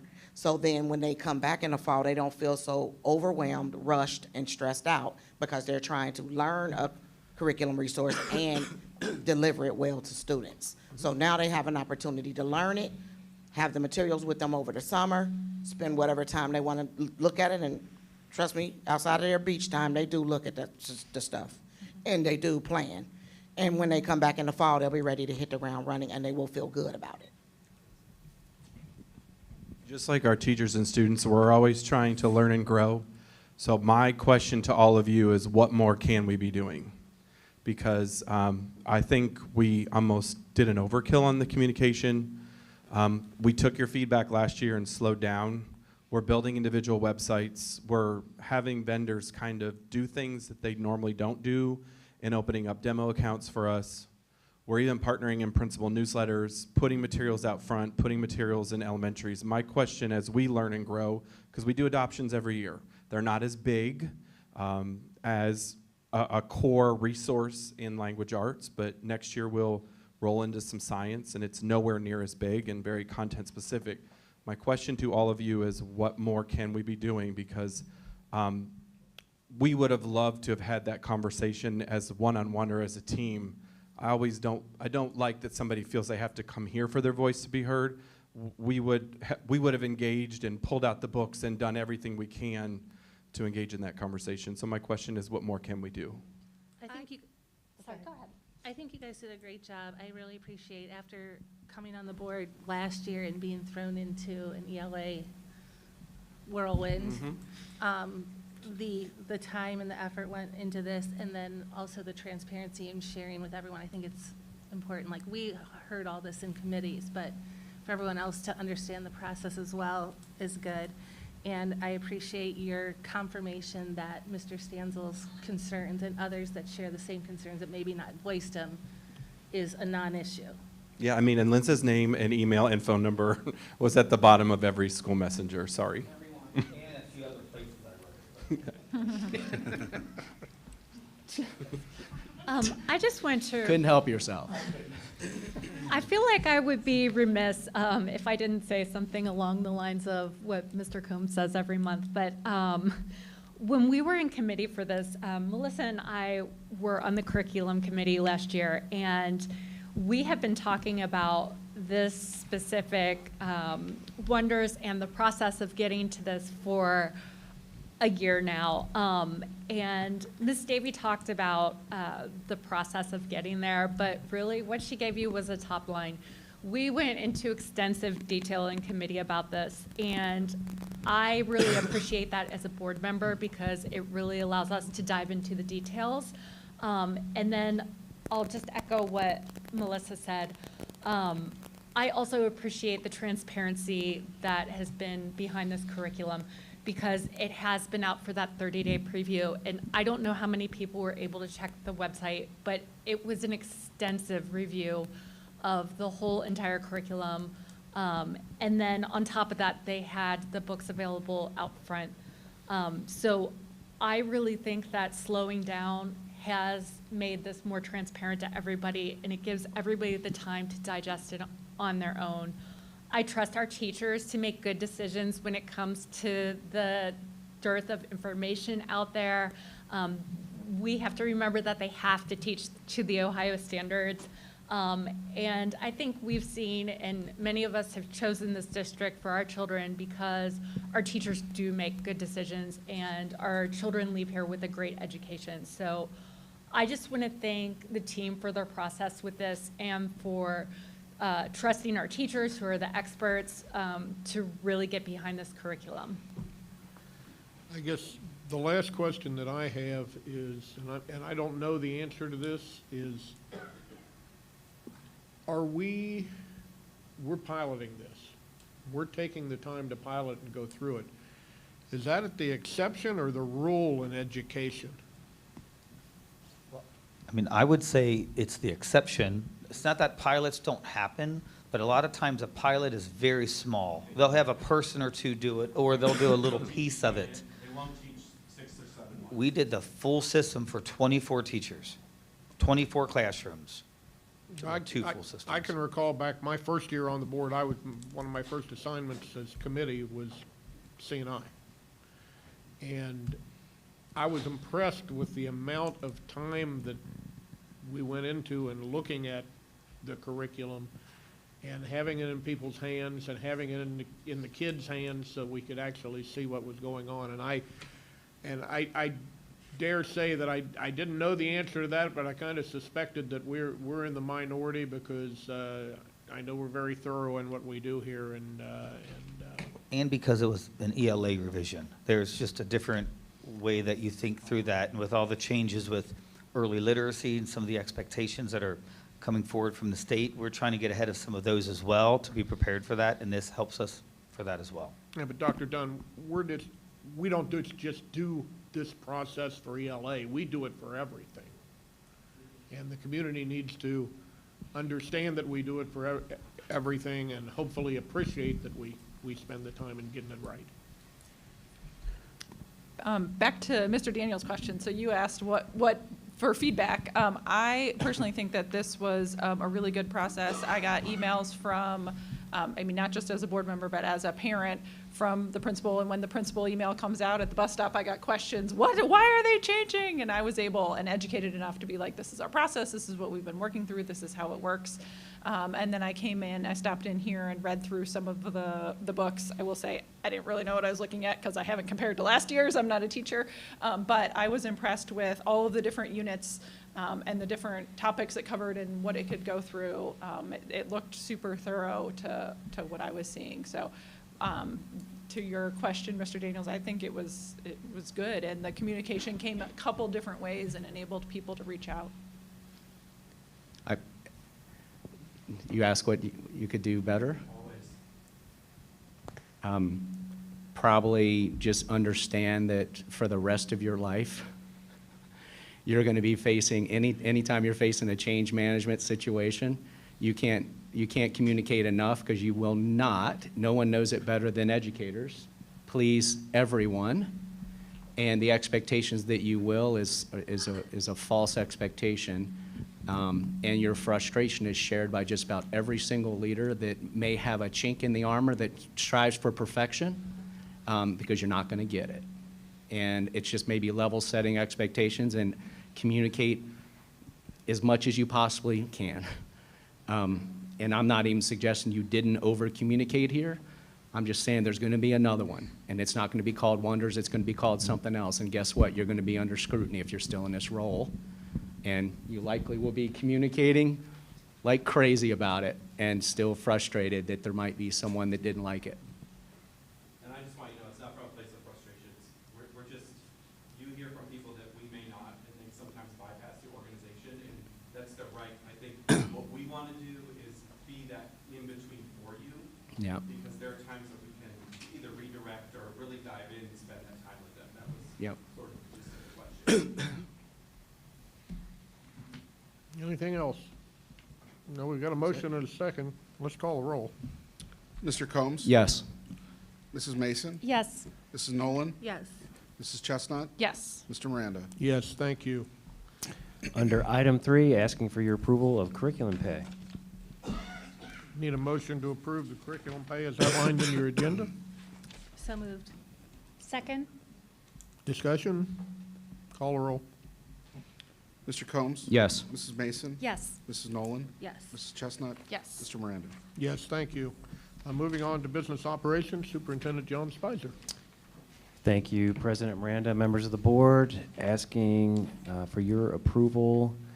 We're going to separate these out. Number 1, Miami Township bus usage. Okay, I need a motion to approve the Miami Township bus usage. So moved. Second? Discussion, Mr. Spicer, can you clarify for people that don't know what you're talking about? Yep, I'm going to let Mr. Johnson come up and do that for us. Okay.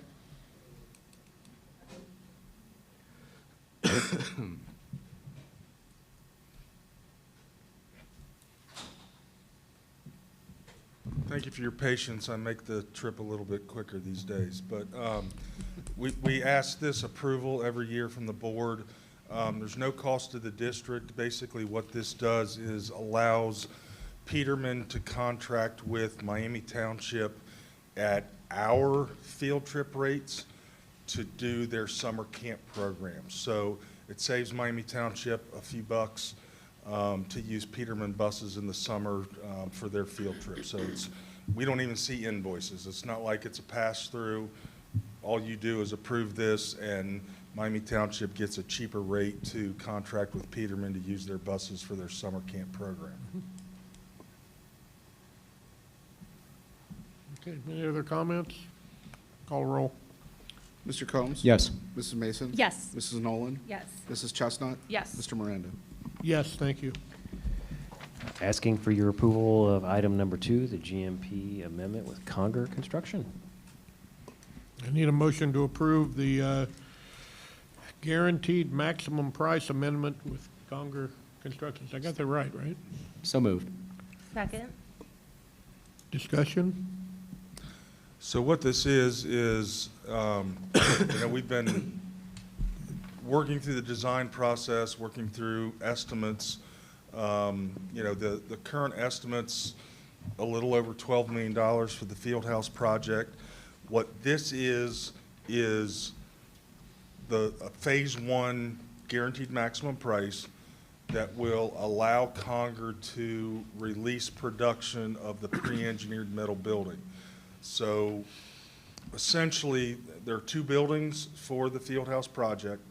They will have masonry walls up to a certain height, and then a pre-engineered metal building that goes above that. So all this is agreeing to a GMP, a guaranteed maximum price, as President Miranda said, to release Conger to issue a purchase order to get that pre-engineered metal building on order, which will significantly increase, it will help our construction schedule significantly. We will be back probably in 2 months. I don't think we'll be ready in March, but probably in April, basically for a GMP for the balance of the project in order to construct the field house project. How does this help arbitrage for us? It's nothing to do with it. It's because this has Separate financing. nothing, this is completely separate from the middle school project. Yeah. It doesn't have anything to do with, I mean, you raise a good point. I know you're kind of making a joke, but this is completely separate from the middle school project. Quite honestly, it was, the necessity to do this was kind of caused by the middle school project because the middle school is going to sit on top of the current Robbins building and weight room, so we needed to replace those facilities. But the cost accounting, everything else is completely separate from our middle school project. And we don't have to ask for OFCC to do anything on this. No, we don't have to ask We get to make our own OFCC to do choices. anything. The only thing we do need to do, and Mr. Espy and I are working through this process, is we have to separate our parcels so that the parcel that the field house sits on will be separate from the parcel that the middle school will sit on. So that is something that we're in the process of doing. Can we make a case to tie that because of the displacement? No, just Good luck. because it's coming from a different fund. It's coming from the 010 fund and the 004 fund, so this is going to be in the PI fund. So we won't be able to have it count towards arbitrage. Okay. We've looked at many different angles to It's the first thing I thought. be able to keep all of the investment proceeds, but Okay. we can't. And the good thing about doing this at this time is we're going to have construction people on campus already. I was here in 2010, and Jeff, think if you were there for at least part of that. And when you've got people with earth movers and electricians and all those people that are already here on campus doing other work, it's much easier, and many times it's at a reduced cost, so that's to our benefit. We do think there's some benefit there, but again, I want to remind everybody that they are utterly, completely 2 separate projects. We may have one contractor doing earthwork on the field house project and a different contractor doing earthwork on the middle school project. There may be a different mason on both. It may be the same, but it may be different. The only thing that's going to be the same that we know is our construction manager, and that's Conger, who is going to be the construction manager for both projects. That's the only thing. It'll be competitively bid, so just because we've got contractor ABC doing the HVAC on the field house does not mean that contractor ABC is going to be doing the HVAC on the middle school. Understood, but the same was true back in 2010 too, because we had some outside projects that were privately funded that were being done at the same time, and we did get some economies of scale from doing that, so. hopefully we can encourage them to do that wherever possible. Okay, so I've got a motion and a second. Any other discussion? Call roll. Mr. Combs? Yes. Mrs. Mason? Yes. Mrs. Nolan? Yes. Mrs. Chestnut? Wrong, Emily, yes. Tried to answer for Mr. you. Miranda? Yes, thank you. I am looking here, are we missing an item on this agenda? Public participation, I is there? do not see another public participation here. It's I've right got it. under number 3. Oh. Concluding items, I guess, it's been a long day. Okay, it brings us to our second public participation. Do we have anybody? Do you have another green? We do? Yeah, Scott Hickey? Are you doing this? All right, Scott Hickey, 1113 Hayward Circle. We've been here for 2 hours, so I'll try and make it quick. Seem to have lost my notes. So I heard the comments about the gifted program and the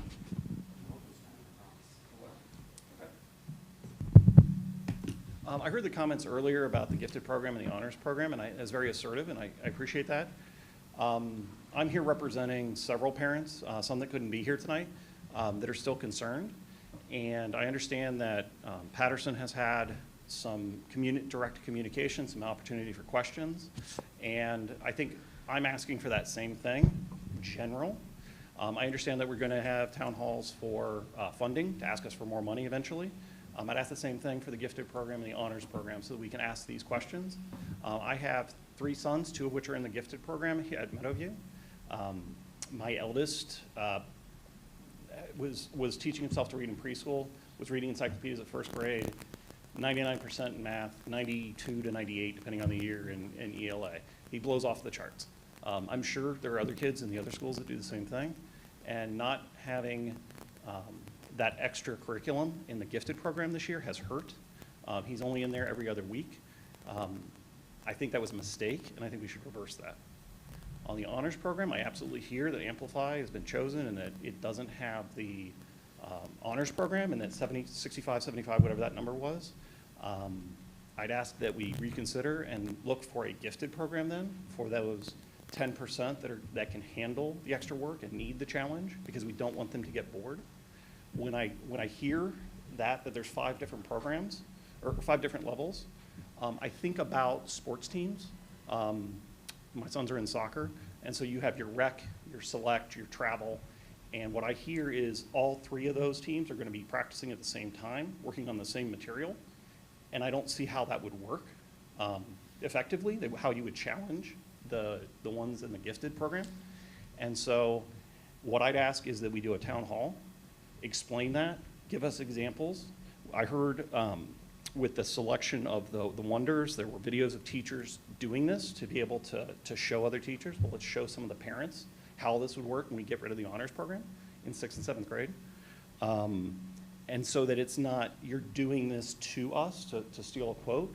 We're doing it with the parents to understand, because right now there's a lot of miscommunication and a misunderstanding in the channels. And you can explain it now, but I don't know who all's watching. And so I think having a town hall would help, so we can have that interaction without this formal process. I'd be happy to meet with you, Mr. Hickey, and you could bring your constituents with you. Why don't we schedule something here in the hall next week, and then we Well, just put it out to all. I'm not going to gifted- commit to something next week without having an opportunity to look at my Fair- calendar and then Fair enough, fair enough. meet with my team. Yeah. But we'll meet with anyone, anywhere, any place, and any time. Okay, So we'd be happy to meet with you. okay. Great, let's schedule something and put it out to all the gifted programs and all the honored kids in the 6th and 7th First and grade. foremost, I'll meet with you and a few of the folks that you represent. If you want to come, we'll meet first. Okay, Okay. I'm not committing to a town hall tonight. okay. Okay. So, them's my thoughts. Thanks, everybody. Thank you. Do we have anyone else? No. No. Okay. Moving along, the next regular board meeting of the Milford Exempted Village School District Board of Education is March 16th, 2023. That's 4 weeks from tonight in this room at 6 o'clock. I'm going to open the floor to John 1 and John 2, plus the board for any other comments that they might have. Only comment I have is, I was able to pull up the gifted funding number. We're at $324,781.75, which represents 1.3% of our state income revenue. Do you know how that compares to 5 years ago? Not today. No, but I can find it. I can definitely pull that. It would be interesting to see how the trend. Yeah, I can Yeah? pull the last 5 years. Yeah, and again, just, you're a big fan of analytics, as I am. There's insights associated with trends, and I'd love to see what that is, and maybe something, Mr. Hickey, we could share with you as well. So, thanks, John. Anyone else? Well, let me do my thing here on the good news report, and I'll try to do it quickly, and I'll get home. Congratulations to the Milford Hall of Fame inductees from the class of 2023. They were inducted on February the 4th. The 3 individuals were Mary Gordon Burnside from the class of 78, Rob Murphy from the class of 93, and Dr. Frank Noyes as a contributor. He's the Noyes Knee Clinic and also Mercy Health. He's been with us for a long time. Mr. Espy, you made the good news report. Congratulations on beginning the video series, Milford Money Matters. Series explains all kinds of financial topics, fair school funding, which you talked a little bit about tonight, legislation, and all kinds of different topics. I've seen the list of stuff that you're going to present. And the next in the series is tomorrow, correct? It's actually going to be a week from tomorrow. We're doing it every other week, but we are going to be putting out an analytic tomorrow. Very good. Thank you. Now, there are a few other people in the room here to get congratulations. Congratulations to the Polar Plunge Milford team. Raise your hand if you got wet. And, a bunch of crazy people here. They had a really outstanding showing on behalf of Claremont County Special Olympics back on January the 28th. Raised $10,000. $510. $10,500. And we were the number 2 team only behind Hamilton County Special Olympics. It's kind of hard to beat them at their own. And the number 1 school. Yes. And we should number be, 1 every other organization. And we should be challenging some of the schools in Claremont County to do the same thing so that the Special Mr. Olympics in Spicer's on Claremont it. County get even more money. All the money does come back to Claremont County Special Olympics, so that's a great effort from a great group of people. Got a note from the AD at the junior high. Mr. Trout tells me that our girls' junior high 7th grade basketball team completed their season at 19-0, winning the league championship in the ECC and also winning the tournament championship. So congratulations to those young ladies. We're looking forward to seeing them up on the high school floor here pretty soon. And one last thing under good news. Winter sports season, the Milford Eagles are first in the All-Sport Trophy, which is where we ended last year. And we're looking for a great showing out of our spring kids so they can seal the deal on a 2nd consecutive All-Sport Trophy. So we're looking forward to that. Dates to remember. Some of these are a little redundant. The Wizard of Oz, we're going to be at the Z, the Zamudio Theater, the 17th and 18th for the high school performance, and the 24th and 25th, this is of March, for the junior high performance. And you better get your tickets. I'm going to order mine when I get out of here tonight, so I'm sure I got some seats to see these shows. Plan appropriately. There's a website, Milford Theater, so you can go out there and buy your tickets online. Where did I go? Robbins Building Wrestling Reunion is March 24th, and I think we still need some more detail on that one as to what all is going to be going on. But the Robbins Building is going to be deconstructed here soon, so they want to have one last go-around in their building. Milford Fine Arts Fair, April 21st and 22nd. And we're doing the fine arts student signing the same way that we would do athletics, the same way that we would do academics. It gives them an opportunity to shine too. So that is on the 21st. So hopefully everybody can come out and see that and find out how many people we really have that are going on to the collegiate level or beyond in doing fine arts. Baseball reunion for the 2 state runner-up teams from 2002, 2003 is April 29th, which is also the same day that we are doing the prom at the Oasis Golf and Conference Center. So both of those events are going off on the 29th of April, so mark your calendars. New one, Milford Flight Night is set for Thursday, May the 11th at the Oasis Golf and Conference Center. This year's speaker is NFL Hall of Famer Dick LeBeau, and the introductory speakers, we have 2 this year. We do that occasionally, and they are former Bengals Ken Anderson, who was an MVP and Super Bowl quarterback, and David Fulcher, who was cornerback for the 2nd Super Bowl team. And last but not least, Milford graduation will be held on Saturday, May the 20th at the Centos Center. Any other discussion? I need a motion for adjournment, please. So move. Second. I'm going to assume no discussion. Call the roll. Mr. Combs? Yes. Mrs. Mason? Yes. Mrs. Nolan? Mrs. Chestnut? Yes. Mr. Miranda? Yes, thank you and good night.